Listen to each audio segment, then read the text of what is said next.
guess to answer your question of how I gained those skills, it was through trial and error. It was through Googling a lot. It was through spending a lot of time reading blog posts, buying like cheap programs, like $100, $200 programs to try to piece things together. And all of that worked. Okay. All of that combined over the course of about 2.5 to 3 years worked. But not everybody has access to that kind of time to be doing all of this research and trying to figure all of this out, put all of this stuff together, do all of this trial and error. I was fortunate that I stumbled into this at a point in my life when I did have access to that kind of time.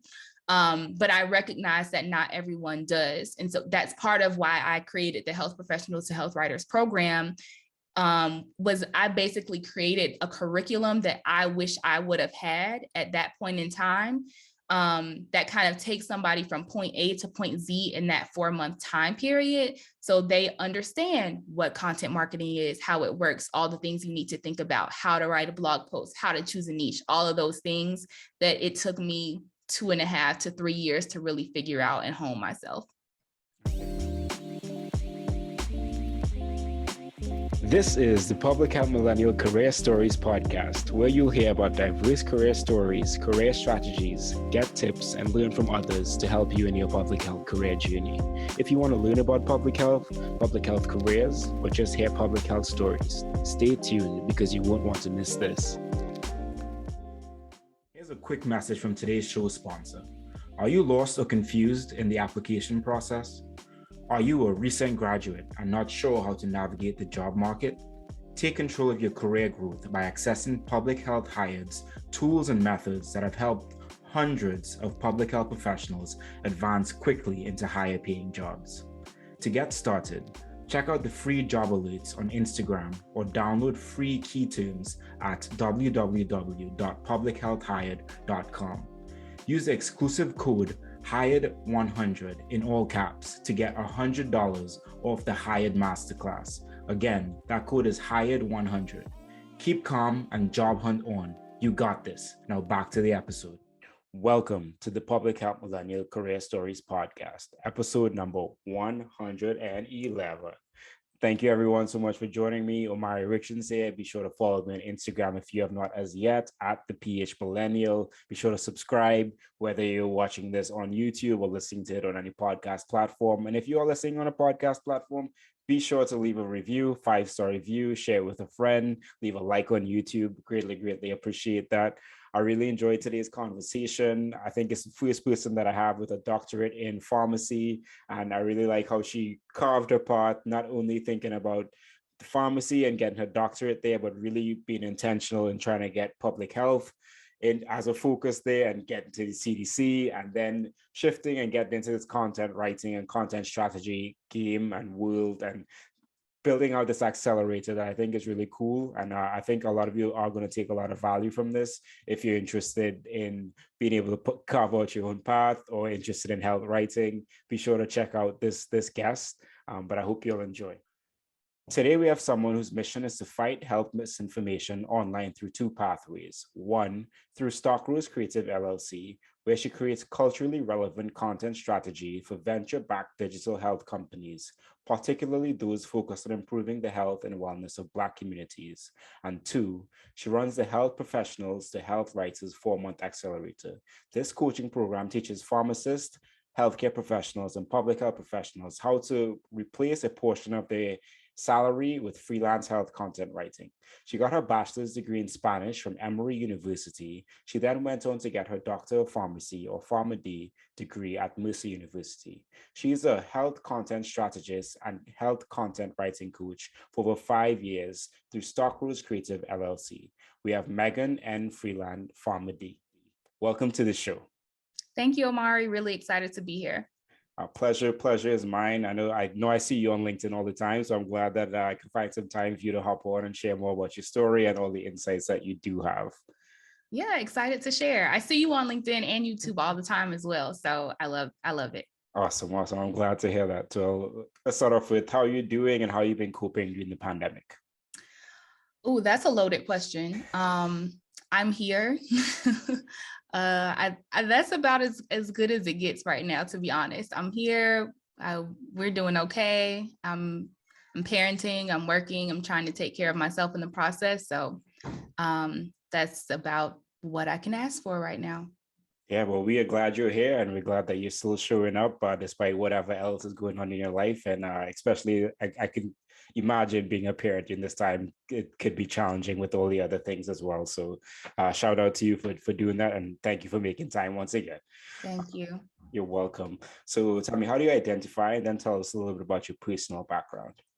Yeah, well, I guess I identify as a Black Southern woman who happens to be a pharmacist and a mom. My pronouns are she, hers, and personal background, I'm originally from Columbia, South Carolina, but I've been in Atlanta, Georgia for about the past 14 years, I think now it is. I came here for college at Emory, and I've been here most of the time ever since.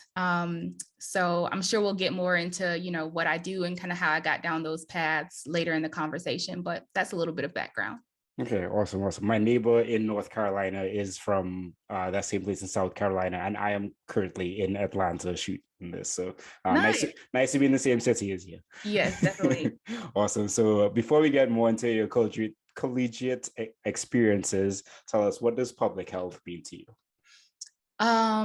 Public health to me is, there are lots of definitions that you can give, but for me, it's really personal. I think about my family and my community and the ways that I grew up and how public health impacts all of that. I think that public health is like the glue that holds all of society together. And I guess until the pandemic, no one really understood what public health was about.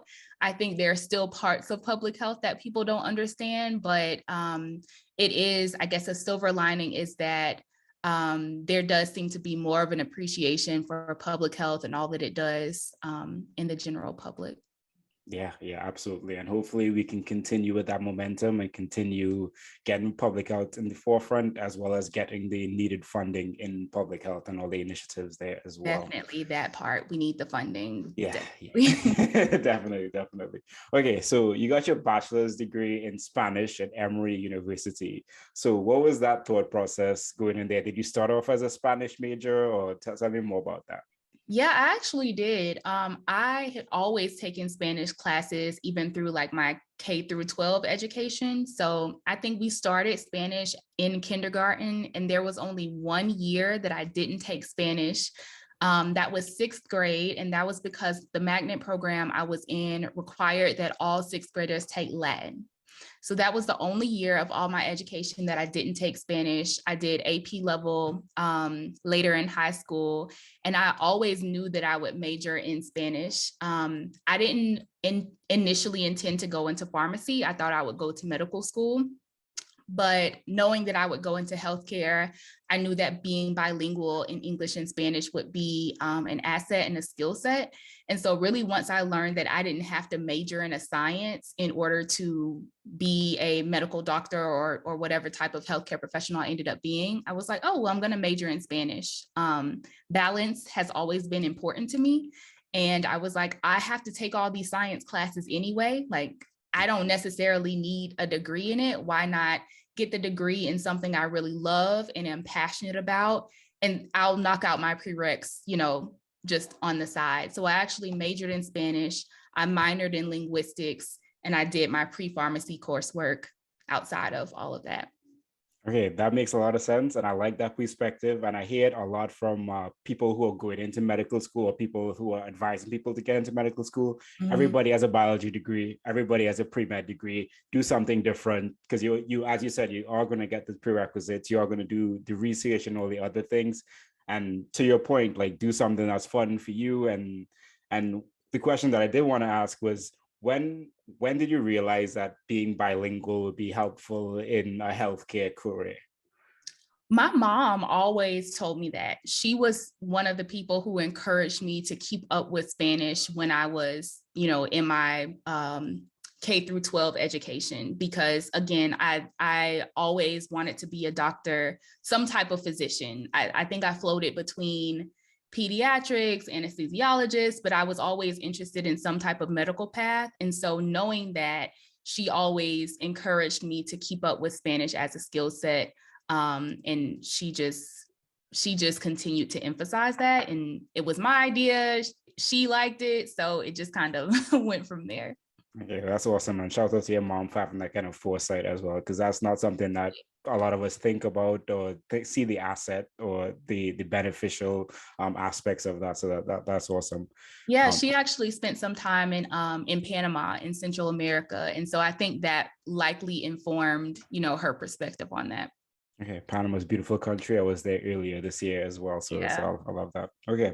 And then you saying that you wanted to go pre-med, but you also said that you completed courses in like pharmacy or PharmD or I don't know, the PharmD. They're pre-pharmacy courses. Yeah, pre-pharmacy courses. So tell me about that switch for you.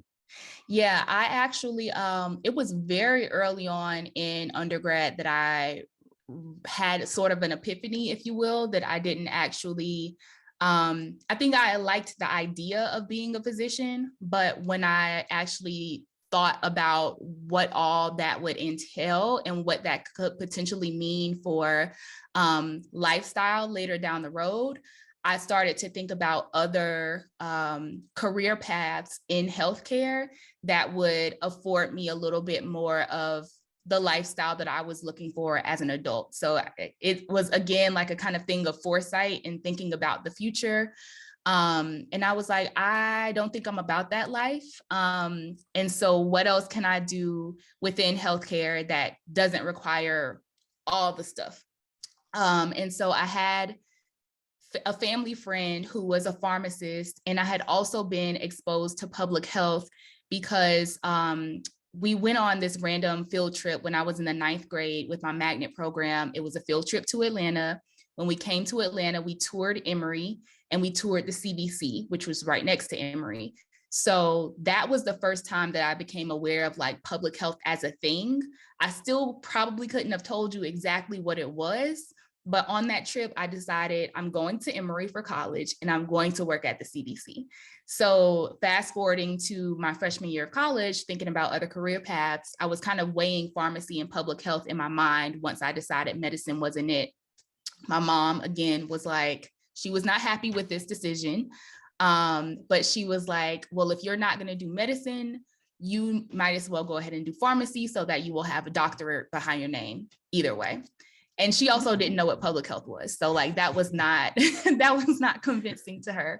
So I decided on pharmacy for a few reasons, that being one of them. But I went into pharmacy school with the intention of figuring out how to use that as an asset in order to practice public health. So as opposed to a lot of people who go into pharmacy intending to practice in a community pharmacy or a hospital pharmacy, that was not my goal. I was like, I want to work at the CDC as a pharmacist, and I need to figure out how to do that. So that was kind of the thought process there. Okay, that's awesome. And yeah, once again, with the foresight and like thinking through the lifestyle of what that future career might look like and saying, oh, I don't think that's a good fit for me, which is something I think we don't reflect on enough and understanding. We're more glamorized by what that position is than the actual day-to-day of what it actually takes to be in that position, which is important to highlight. I think I saved myself thousands of tears, hundreds of thousands of dollars by thinking about that ahead of time, because I really feel that I made the right decision. I don't think I would have been happy had I continued along that path. Awesome. And I feel very similarly in the sense of like, I wanted to become a physician as well, but seeing myself, I couldn't see myself for the rest of my life going into a hospital or hospital type setting and doing that work. So I didn't know if it was worth the time, the investment, the stress, the debt that comes with it for me to do that. And thankfully I fell into public health. So anyway, okay. So during your time as a bachelor's, in your bachelor's degree, you were a freelance medical writer and health content writer. And this was from 2019 up until 2018. So a very long time. So tell us a little bit how you got into that, and then a little bit more about that experience. Yeah, so I think that came from my LinkedIn profile. Unfortunately, LinkedIn doesn't have like a great way to talk about contract work and freelancing. So it kind of just seems like I was doing this continuously from 2009 to 2018, which I was for a good chunk of that time, but not consecutively. What happened was when I was in undergrad, I had work study. And so my work study job that I started in 2009 was actually supporting a cancer education website called Cancer Quest. Cancer Quest was associated with the Winship Cancer Institute of Emory University. And it's basically a website. It's still live today. In fact, it's a website that serves as an educational resource for patients and caregivers of Winship Cancer Institute, but anyone going through cancer. And so my role in that work study job was to update and keep up to date our therapy database. So it was basically a huge database of all types of cancer treatments, not only drug treatments, but also naturopathic treatments, non-pharmacological treatments, and digging through the research, making sure the information was written in a way that people could understand it. So only in hindsight was I able to say, hey, that was freelance health content writing. Like at the time, that language was not in my mind. I would not have known what to call that, but that was really my first exposure to translating scientific and medical information for a lay or consumer audience. Okay, that's awesome. And I feel like it's always awesome when you could reflect back on an experience and then realize, oh, this was something that I was doing. This is the expertise that I was building from that. Exactly. And yeah, LinkedIn's got to do a little better than that, because I definitely feel like you were working throughout that entire time. Okay, so were there any other takeaways from your undergrad time that you wanted to share with us? I don't think so. There are definitely more takeaways in pharmacy school time. So I think we can talk about pharmacy now. Okay. And before we get to the Doctor of Pharmacy, well, you had a health education and training committee at the Feminist Women's Health Center at Atlanta. Tell me a little bit about that. Yeah, so that was a volunteer opportunity that I kind of stumbled across, and then I ended up volunteering there for all 4 years throughout pharmacy school.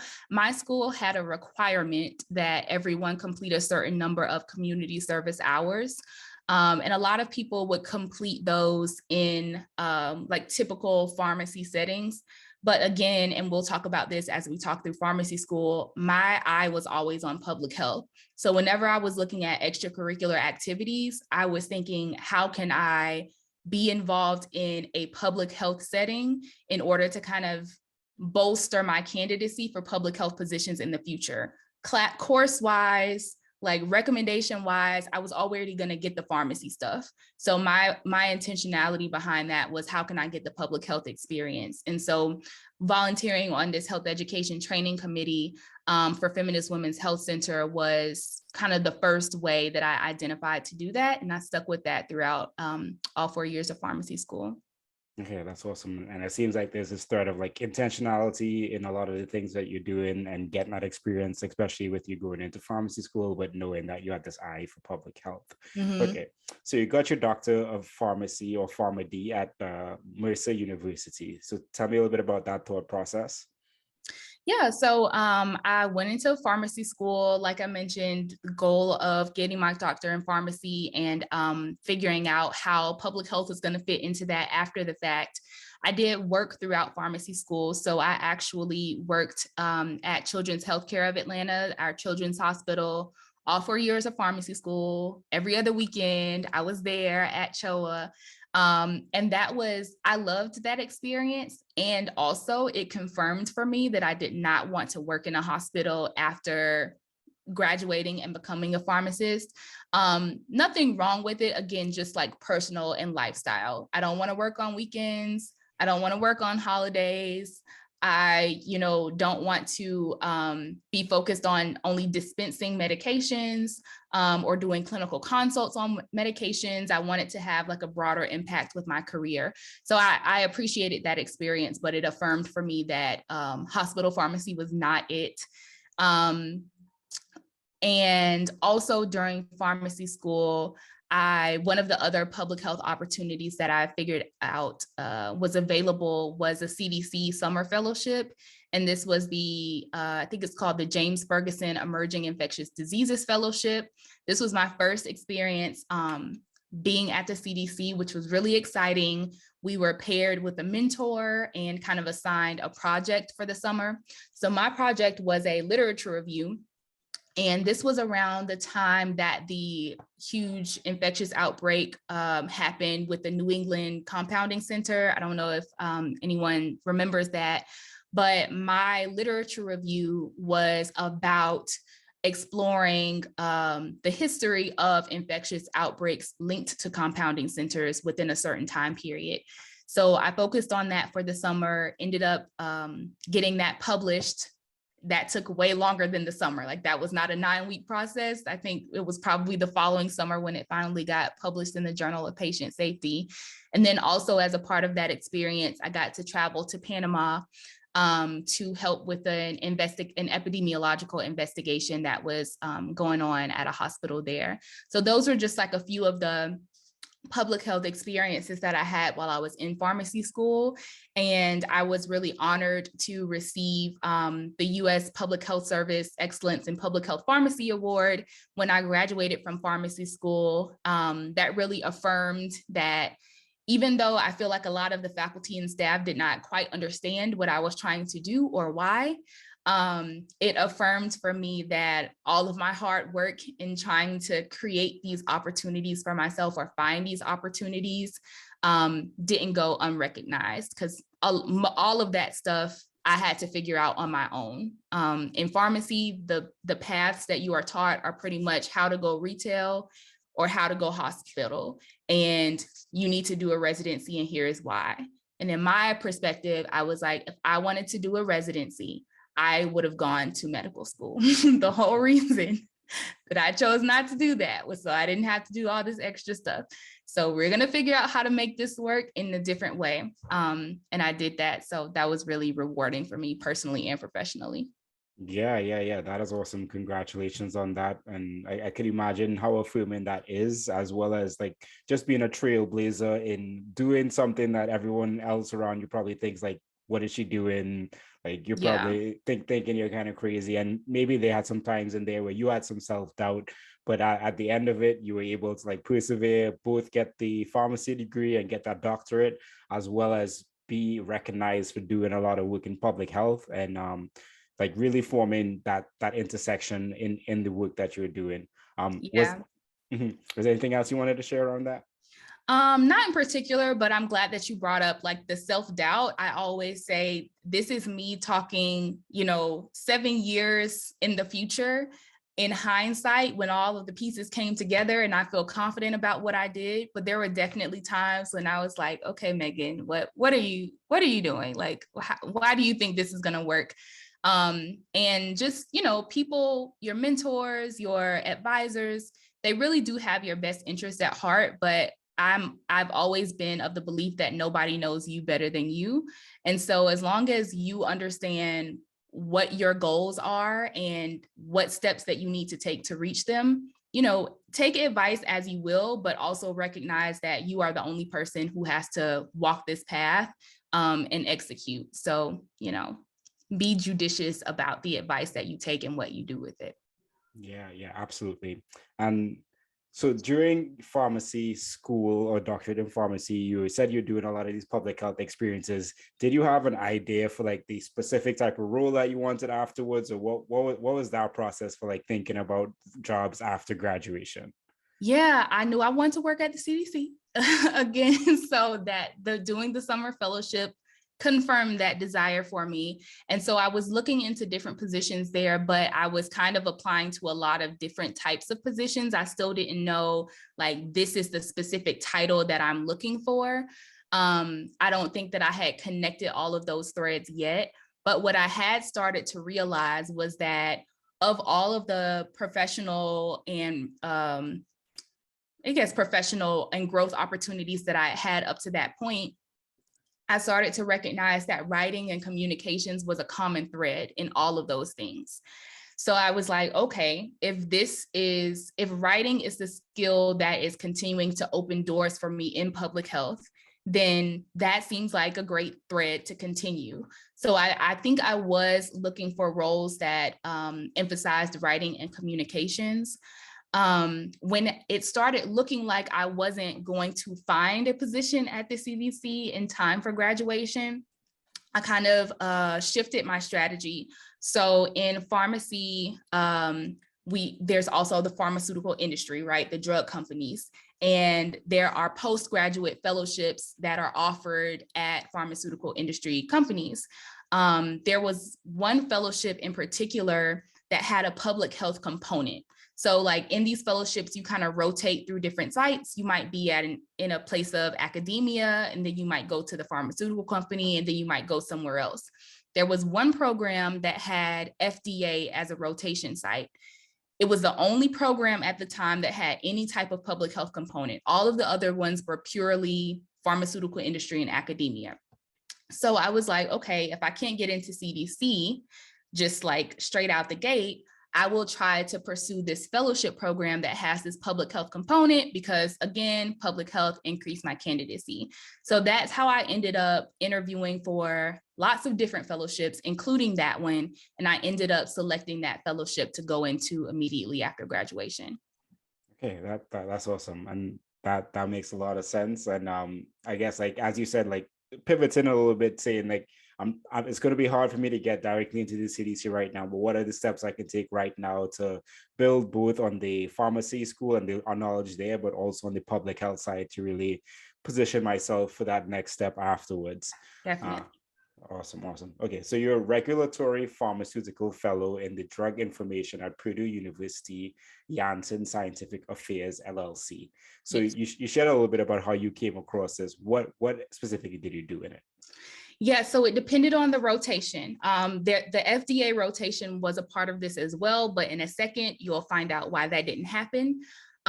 So when I was at Purdue University, I was teaching second year pharmacy students. I was teaching their drug information and literature evaluation course.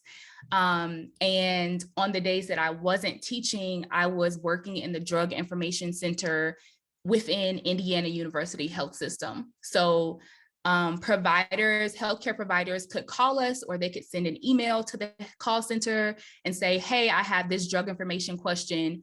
Some of them were like general questions that were not urgent. And then there would be times when a surgeon would call and say, hey, I have this patient on the table. Can I insert medication? Let me know. And so that's an urgent situation where we have to do, I call it a literature search under fire. Like we have to figure out a response to this under fire because it has an immediate patient impact.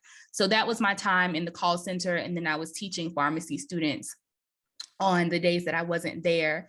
And the second part of the fellowship program, which was at Janssen Scientific Affairs.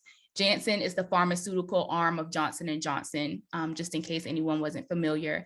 And I was in the medical information department in their diabetes unit. So I was actually supporting what was then a newer drug called Invokana, and a diabetes medication. And again, I was doing literature searches in order to write memos or drug information responses that would go out to providers or patients. So if you ever check out a package insert, there's usually a number to the pharmaceutical company. You can call that number if you have a question about the medication. And then in response to that question, somebody will either verbally give you an answer or they'll send you an email with an answer. I was one of the people who was creating those answers, those documents. The last part of that fellowship was supposed to be the FDA component, but I actually got pregnant in the middle of the Janssen part. And so I had to figure out there was no way it wasn't pandemic times. So there was not any completing this virtually. Like the FDA was like, you got to be here. So I was like, okay, I have to move back to Atlanta so I can prepare to have this child. And it became a question of, okay, well, I need a job when I go back home because Purdue is in Indiana, Janssen is in New Jersey. I was not home in Atlanta. So the silver lining is that this is what actually brought me back to the CDC. I noticed that there was an opening for an ORISE fellow in health communications. It happened to be a position in the same department that I was in when I did the summer fellowship in pharmacy school. So I hit up my mentor from that time and I was like, hey, I see this open position. Do you know anything about it? She wasn't the hiring manager, but she knew the hiring manager. So she was like, yeah, go ahead and apply. Did the interview, got that role, came back home to Atlanta, ended up back at the CDC in what was a very pivotal position for me, because this was the first time, this had been the first time in a long time, probably since that work study job way back when, that I was actually creating communications materials for the general public and not for other healthcare professionals or clinicians. I feel like that's a big a whirlwind, like, right? Yeah, imagine right? How I felt. I can't imagine, but you got through, and it's so interesting that even though like through that obstacle, well, I don't want to call it like an obstacle, but it was an obstacle. It was okay, obstacle of becoming pregnant and then having to figure out how you're going to figure out your life from there. You're able to get into the CDC, which was the initial plan. After all, and I also want to highlight just the importance of reaching out to the people that you worked with and seeing if they knew who or didn't know anything about it, as you said, and you got that information and you're able to get the position, which is awesome. So to the point of you saying that you're changing the health writing from speaking to health professionals to talking to the public, how was that? Was that a challenge for you, or how did you overcome that or think through that, or was it just something that came naturally? I don't think it was a challenge. I think it was refreshing. It was a relief. I find that it's so much easier for me to just like say what I want to say the way that I want to say it to the general public than to like make it all nice and formal and scientific and academic sounding. Like a lot of that language and the way that we communicate as healthcare professionals, public health practitioners, academics, it frustrates me because I feel like a lot of it is unnecessary. Like, why can't we just talk regularly? We all know what we're talking about. So it was a relief to be able to say, oh, okay, this subject matter expert just published this research paper. Let's talk about this in a fact sheet or in a blog post or in, some quick bullet points. That was a relief to me. And so I think that is why I was like, oh yeah, this is what I've been looking for. And this is what feels best for me to do moving forward. Okay, that's awesome. And that's probably very affirmative to everything that you wanted to do and thinking through everything. Were there any other components to that ORISE fellowship that you wanted to share about? No, that fellowship was pretty quick. I came in on for those who don't know how government contracts work, I mean, we're public health folks, so we probably do know, but that contract was like the tail end of somebody else's contract. So it wasn't like a full year, 3 years, 5 years. There were 4 months left in that contract. The end of my contract happened to be the day after I had my child. So it was like a natural ending point. I had like a little maternity leave and my plan was to come back. My boss, she had created it, she had taken it from a fellowship position to an actual contract position. So I was supposed to come in on a real contract, like as a real member of the team. But I actually ended up taking another job right after that pregnancy, which we don't have to talk about here. That was like a pharmacy thing. It lasted a hot second. But that was like the end of that portion of my CDC journey. Okay, awesome. And was it difficult for you to translate like the doctorate of pharmacy knowledge and information and like bringing that together with public health to do this information? Was that more of learning, or do you think like you already had all that skill sets from everything that you did? It actually wasn't, because in the health communications ORISE fellowship that I did, I was actually working on antibiotic resistance and antibiotic stewardship.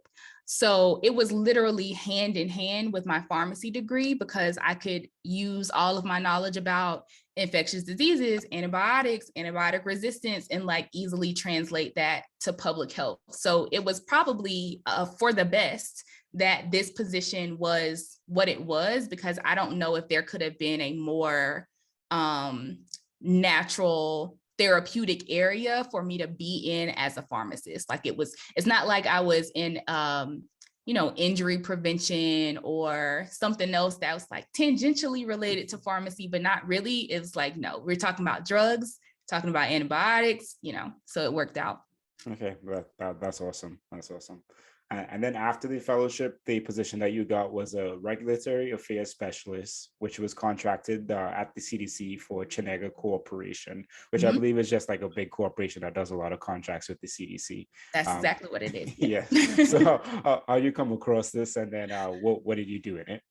Yeah, so this was, again, I had that little stint at another pharmacy type role for an insurance company for a while, which did not work out.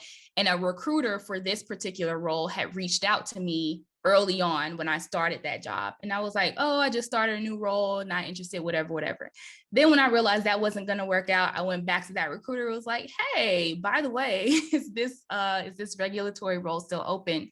So we ended up talking, and I came into this position.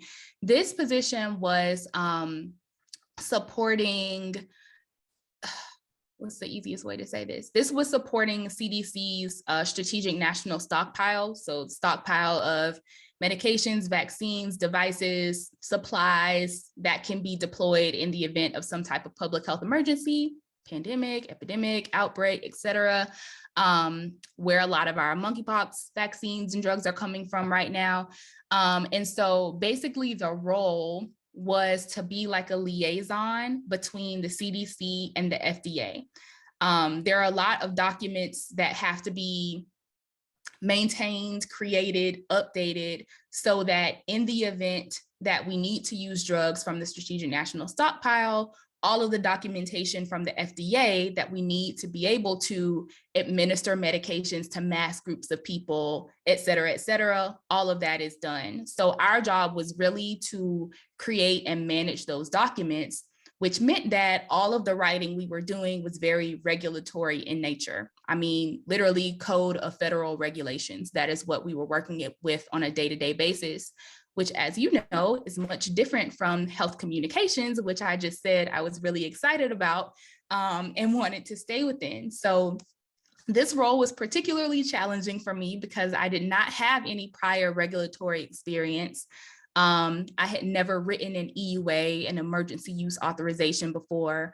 I had never worked with a lot of the medications that we were writing about in these documents, because in addition to those that were in the Strategic National Stockpile, we also had documentation so that people who contract rare diseases around the world could get certain medications that you would never know about unless you just happen to work in rare diseases. So it was really a learning opportunity, and I'm glad that I had it, because I learned a lot about rare diseases and EUAs and all that stuff. But it was very much not health communications and not what I wanted to continue to do into the future.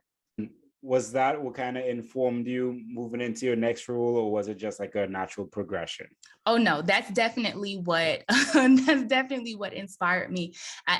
So what happened was I was relatively unhappy in the role for a few reasons, most of it being, what I just described. And so kind of as an outlet, a creative outlet, I was like, let me start a blog, because again, I miss just talking to regular people about science, medical things, pharmacy things. So I started a blog. It was just for my friends and my family. I would answer questions that they were always asking me. I was like, if I can cut down on some of these calls and texts I'm getting with these random questions, that would be great. So that was really my thought process. And again, using it as a creative outlet. What happened was a company, I don't even remember the company anymore, came across my blog some kind of way. Again, I don't know how. But they reached out to me to say, hey, we see that you have this cool blog. Would you be interested in writing for our blog, our website? And they were like, we'll pay you. And I was like, oh, this is a thing. Like, I didn't know that this was a thing. This is my first exposure to what I now know as health content writing. So I said, sure.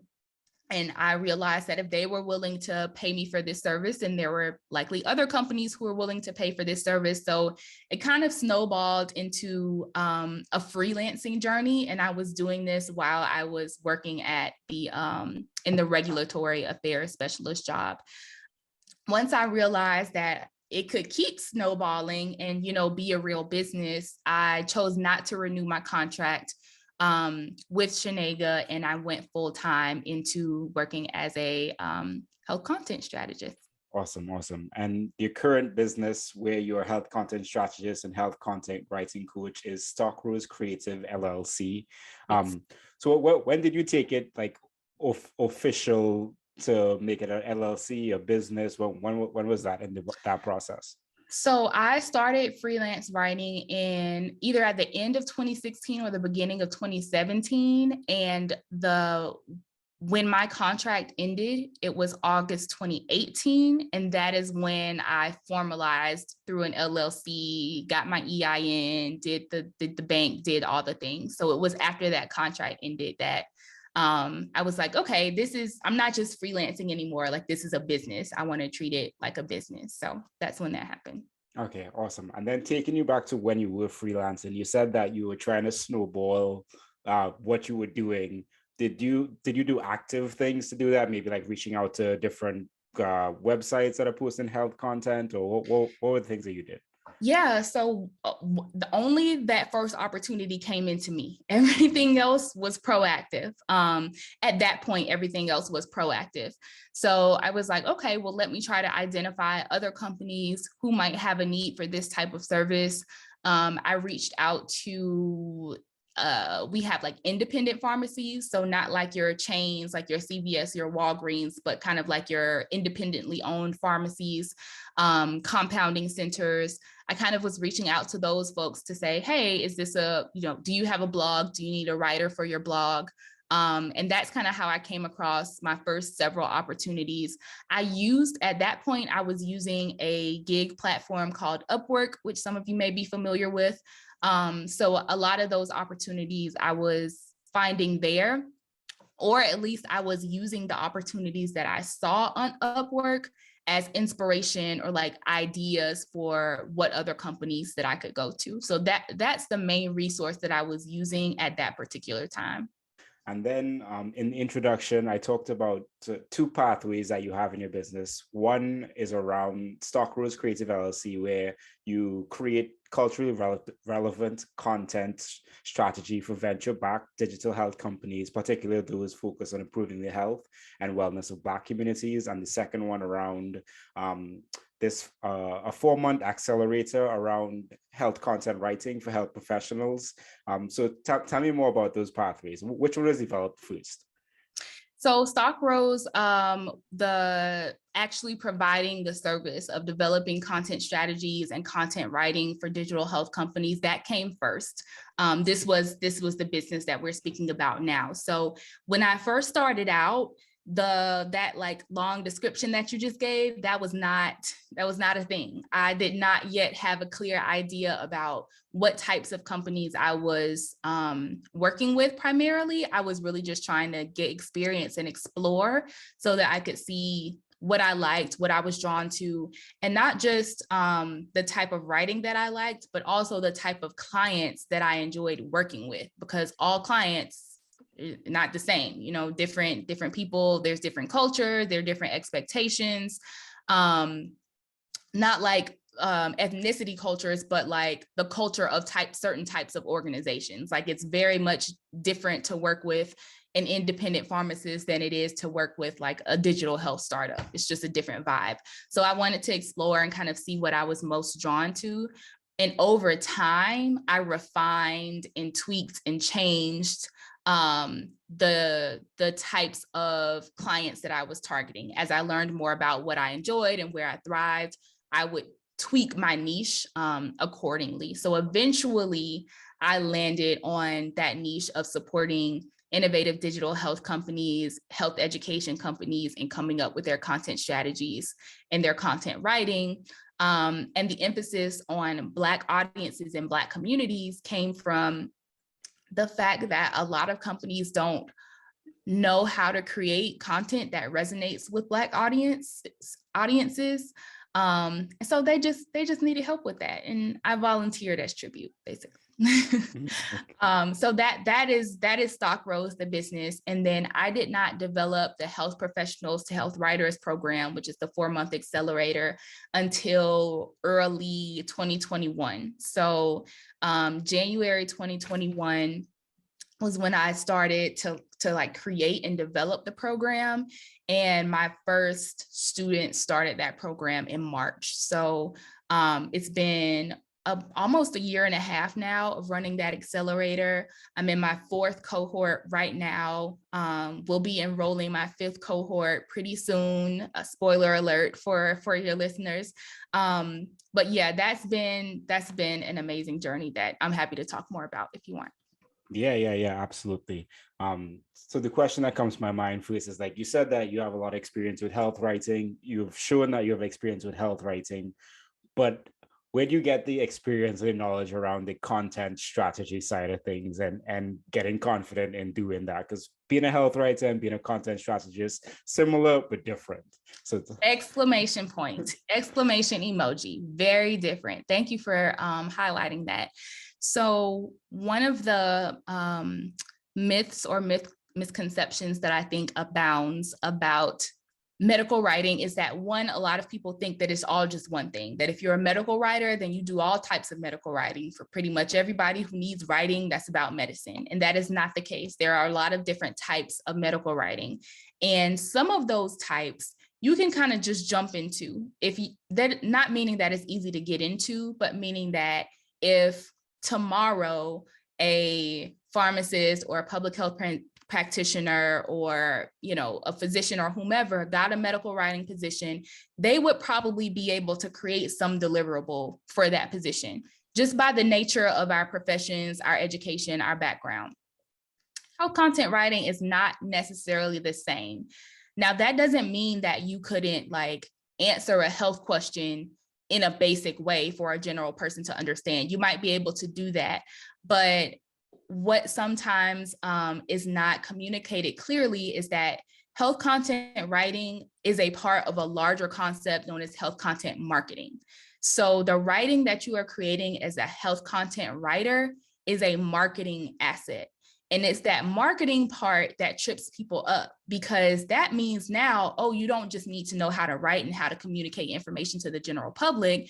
You need to know how content marketing works. You need to know what content marketing is. You need to know what digital marketing is. And then all of the things that go into making effective marketing material. So I guess to answer your question of how I gained those skills, it was through trial and error. It was through Googling a lot.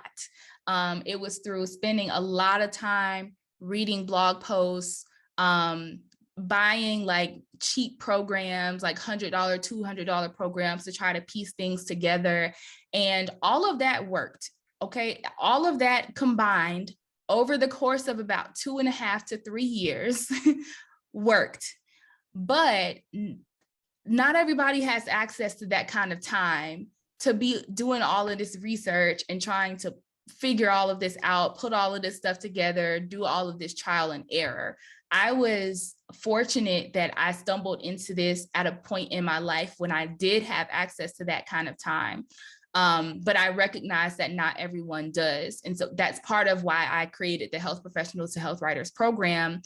Was I basically created a curriculum that I wish I would have had at that point in time, that kind of takes somebody from point A to point Z in that 4-month time period, so they understand what content marketing is, how it works, all the things you need to think about, how to write a blog post, how to choose a niche, all of those things that it took me 2.5 to 3 years to really figure out and hone myself.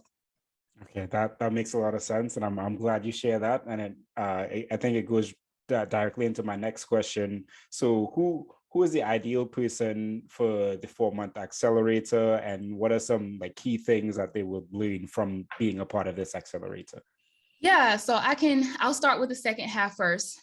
So basically the program has 5 different phases. The first phase is called Learn. That's really like a crash course in all the foundational things that I just mentioned, right? Like understanding how content writing fits into content marketing, what content marketing is, what digital marketing is, all the marketing things that you need to know in order to kind of understand where the rest of your journey is taking you. Phase 2 is niche. So that's where students choose their writing specialty area. This phase makes a lot of people uncomfortable because there are a lot of health professionals who are like, I'm multi-passionate. I have all kinds of interests. And I say this because I was this person. Okay. So I'm talking to my old self. Don't feel like I'm calling you out. But there's this, oh, I don't want to niche down. I can write about so many things. Of course you can. You're a public health professional. You're a healthcare provider. Yes, of course you can write about a bunch of things. But it's really about how are you marketing and positioning yourself as a freelancer and as a business owner. So second phase is when they choose their writing specialty area. Phase 3 is called portfolio. That is where students actually create a portfolio that supports the niche they have chosen in phase 2. One of the disadvantages that health professionals have when they're trying to get into health content writing is they don't have any experience. They've never written anything before. If they have written something, it's been something for a journal or, some scientific publication. That's not going to cut it for health content writing. So students walk out of the program with a portfolio that has 3 samples that are relevant to the niche that they chose. In phase 4, they learn how to package their services and how to price them. So how to make sure you're not out here saying that you can write a 1,000-word blog post for $25, because no, you can't, and no, you won't. And then phase 5 is pitch, where they learn how to go out and identify potential companies or brands to work for, and then do that outreach in order to start those conversations with the goal of securing their first freelance health writing client. So that is the first portion of the program. And then at the very end, there's like a runway phase where they start to implement all of those things and kind of help start to take the training wheels off so that they can, go off and fly. So remind me of the first part of the question that I did not answer, because I started with the second part. Honestly, who's it for? Yes. Yeah. Who's it for? I didn't listen. I forgot, but yeah. Great. So Health Professionals to Health Writers is a 4-month accelerator program. It's for US-based pharmacists and other healthcare professionals who want to replace a portion of their primary income through freelance health content writing. So I get a lot of questions about whether the program is available to folks outside of the US. And unfortunately, right now it's not. It's no shade to anyone else. But because of what I just described about what students learn during the program, some of those aspects are very specific to the US and the way that things operate within this country. And I am unfortunately just not aware of how those things work outside of the US. So for right now, this program is just for US-based folks. Public health professionals are eligible for the program. Students, residents, and fellows are not, purely because of the time that it takes to really focus on this and dive into it and move forward. What else makes a person ideal? One of the key things is, and this is really relevant to pharmacists, but it might be relevant to public health folks as well. A lot of people are unhappy in their careers.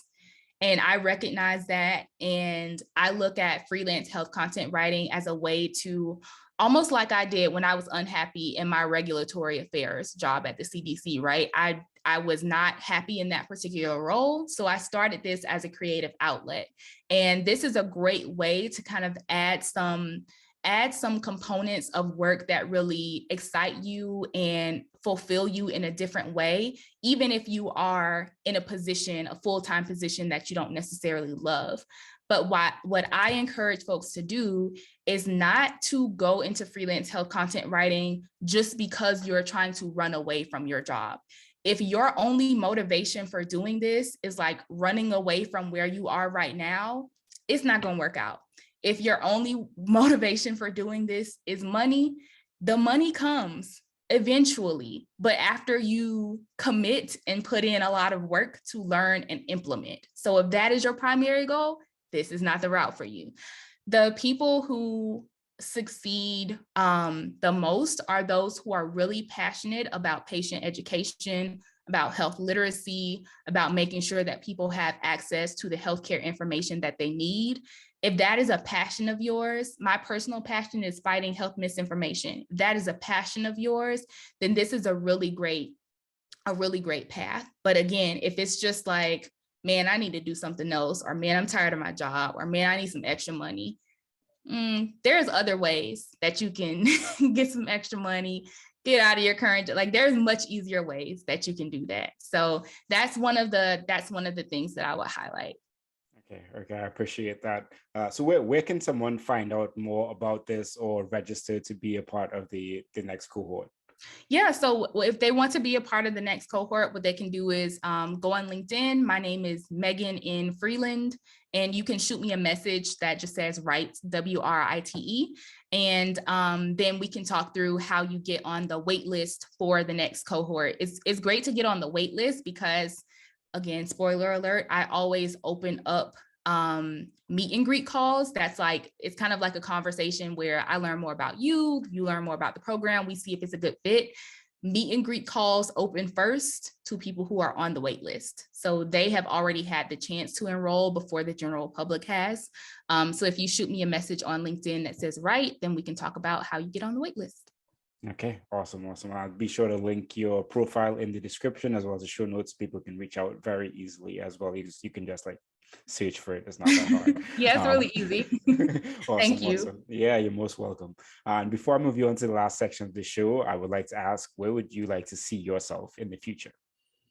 That's a great question. I've never been good at answering the future questions. We talked a lot about how I'm a very intentional person and a future planner, but I think that I just kind of look to see what the next step is. I try not to focus so much on like, oh, what is the end goal, but just like, where do I need to go next? And right now I am in a really good place as far as StockRose goes, and as far as health professionals to health writers goes. That is something that I'm hoping to continue into the future and to grow into the future. It has been really rewarding to see like my former students who are now out in the world and working as freelance health content writers. I just got a message from a colleague earlier today who is a director of marketing for this digital health company. And she was like, hey, I just referred a friend to you. I told her that you might not have bandwidth to write, but that you give really great referrals.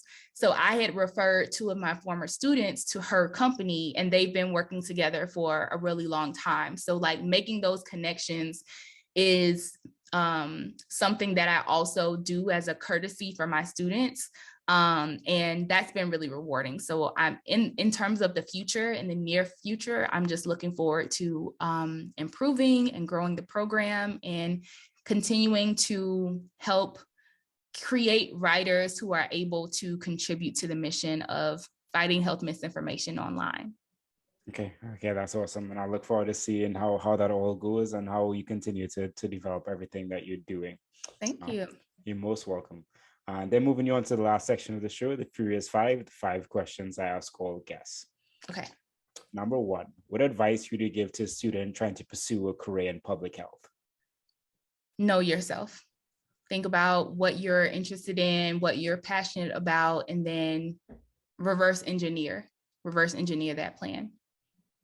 Yeah, absolutely great advice. Number 2, if you're talking to someone wanting to get into health content writing, what advice would you give them? Get experience. A lot of people don't have that experience, and getting a certificate or doing a training program that doesn't give you that experience is not going to be helpful. It's not going to matter. Like, it might look nice on your LinkedIn profile or on your resume. Nobody cares. They're going to ask to see your portfolio. If you don't have one, you're not going to be a candidate. So get experience. And if you can't find opportunities, then you can create your own opportunities. You don't have to wait for someone to assign you an article. If you know of a topic that you would like to write about, go write about it, and then publish it and use it as a part of your portfolio. Absolutely, absolutely love that. Number 3, what's something you're working on improving in your life right now? Ooh, I am working on releasing control. I'm a planner. I like a to-do list. I like a calendar.